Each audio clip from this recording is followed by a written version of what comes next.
Hey, welcome back to another episode of Heroes and Videos. Today we're going to be talking about Marvel's X-Men and the event they've got going on right now called Age of Revelation.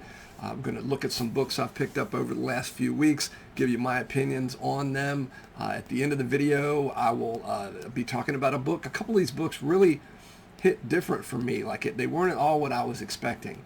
Would love it if you like the channel. Please hit thumbs up, hit notifications so you get notified when we drop new content, and would love to have you subscribe. Statistics show, I think Pro Football Focus recently did a study on us and showed that something like 60 or 70% of our viewers are not subscribed to the channel. So please do so. With no further ado, let's get right into it. One of the books that led off this thing was World of Revelation.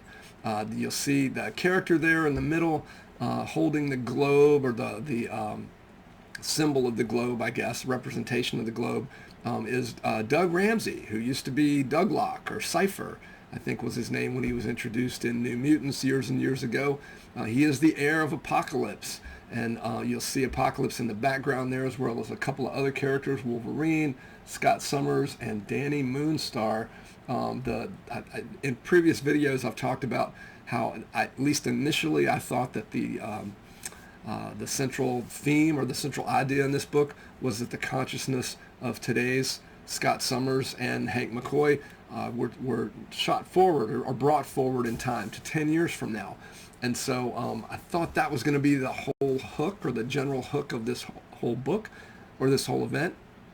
It's not. There are a lot of little side stories and stuff. It's pretty fascinating. It's the opposite of Days of Future Past, where they brought somebody from the future back here, or at least their mind back here. This is more like they're jumping forward 10 years, and it's kind of neat. It's not really what if, but it gives you a look at what the world might be like 10 years from now. I will say this, X-Men universe, or Marvel editors, you got to stop doing the X years from now, and that's supposed to be 10.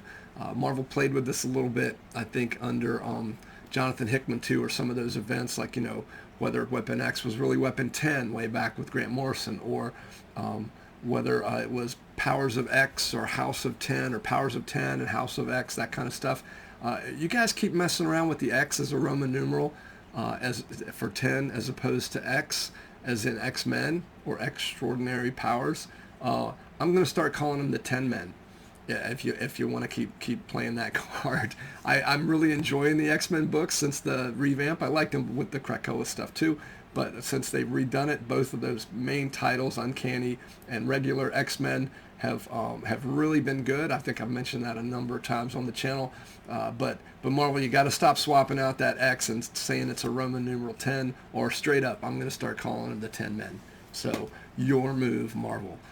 This World of Revelation is really a number of mini stories about what the world looks like X years from now, and they're kind of neat. This one really struck me as more of like a primer, like just to give you a little taste of what each one of these books coming out are going to be like. I talked about Amazing X-Men and Unbreakable X-Men, which are the counterparts to X-Men and Uncanny X-Men in the future. I'm going to look at some of the other ones this week. This one is The Last Wolverine. Now, you'll mild spoilers for these books coming up. I don't want to give too much away, but I'm going to give a little bit away. So if you don't want to know anything, then click back to one of my other videos. But go check out Mon Comics or Lunch Money, or one of those folks, and come back after you've read these books. So The Last Wolverine, in the background there, that is our guy Logan. In the foreground, if you've been following the Wolverine book, and I have sporadically the new Wolverine book, that's a Wendigo there in the Wolverine costume. And there's a character, Logan, in the current Wolverine book, has taken kind of a Wendigo under his wing, is trying to teach him to do better, to not give in to that Wendigo curse, if you will. And this is kind of, I wouldn't expect this from a Wolverine title, but it's kind of neat. He's this character is super not happy-go-lucky, but just got a great attitude, and that's kind of fun to see in a book. A lot of comics have sometimes get kind of dark, particularly Wolverine. So this is kind of neat to see this character. If at least so far, This is one of my favorite characters, so I really would look forward to seeing this character if he ends up being able to somehow stick around post Age of Revelation. Oh, I should back up. Revelation is actually the Doug Ramsey's character. That's what he goes by now. So, World of Revelation refers to Doug Ramsey's character as the heir of Apocalypse. So, Iron and Frost is one of the other books that's out during this kind of break from the regular X-Men titles when we're doing this at Age of Revelation. If you were a big fan of what they did in Iron Man with Emma Frost, the White Queen, and Tony Stark, you might enjoy this. I loved what they did with those characters. They're two very cagey. I don't know what the right word I'm looking for is. Very pragmatic characters. They're master manipulators. They're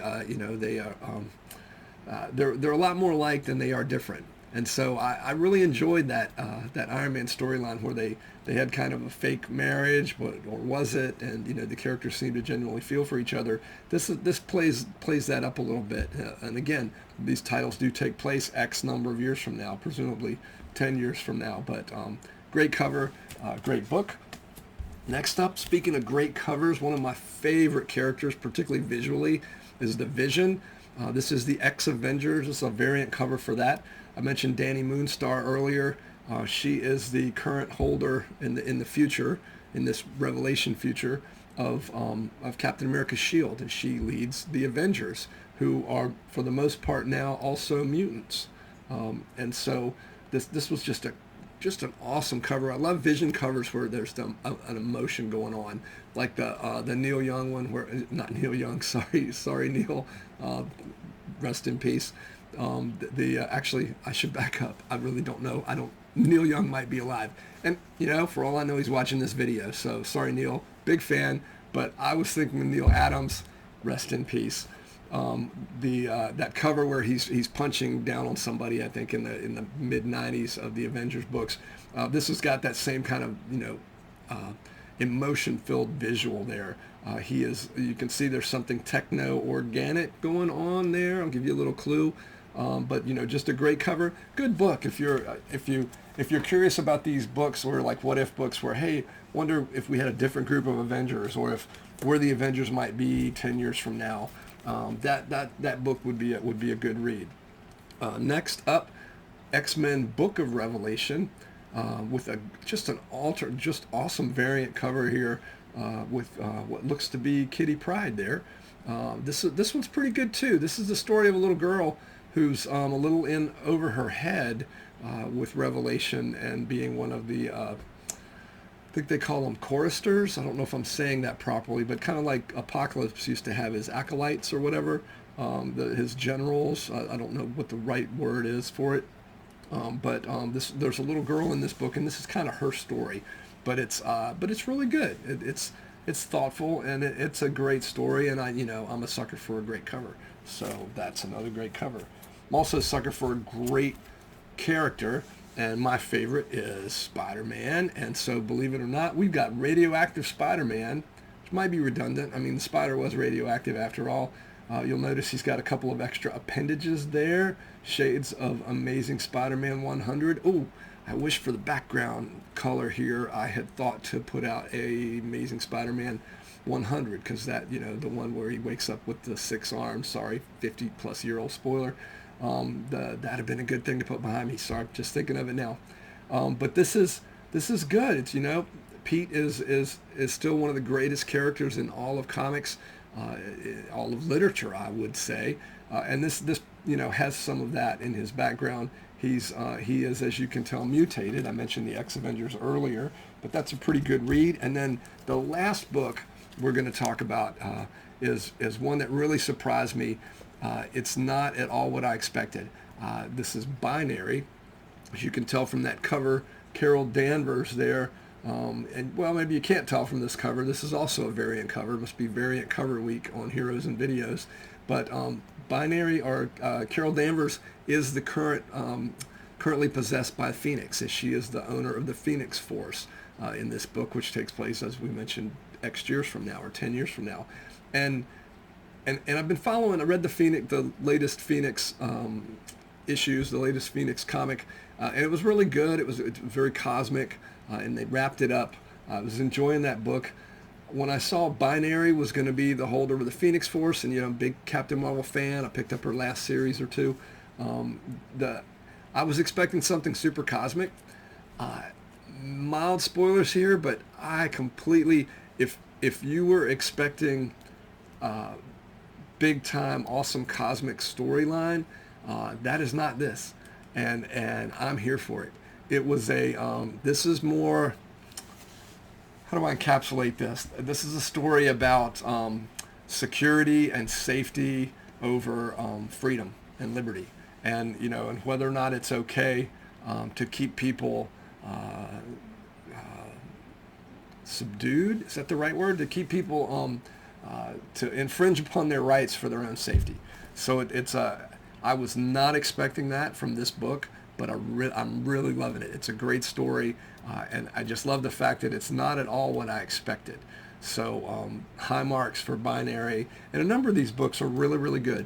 Didn't expect to like X or Age of Revelation. I really felt like it was going to be one of those events that interrupted the flow of a couple of really good books that I'm reading. That's not the case. I'm enjoying this. It's a fun little thing, and I imagine if it's only going on a month or two or a couple months, that it'll be a nice little great break and a chance to explore some great stories. So Binary's one of them. If you're not picking up some of those, give it a try. See what you think. Let me know in the comments if you've been reading those books, if you what you think of them, if you like them, what are you reading? If it's not Age of Revelation, I'm curious what you are reading. Let me know in the comments below. And as always, keep reading comics, keep going to see movies and films, and be kind to each other.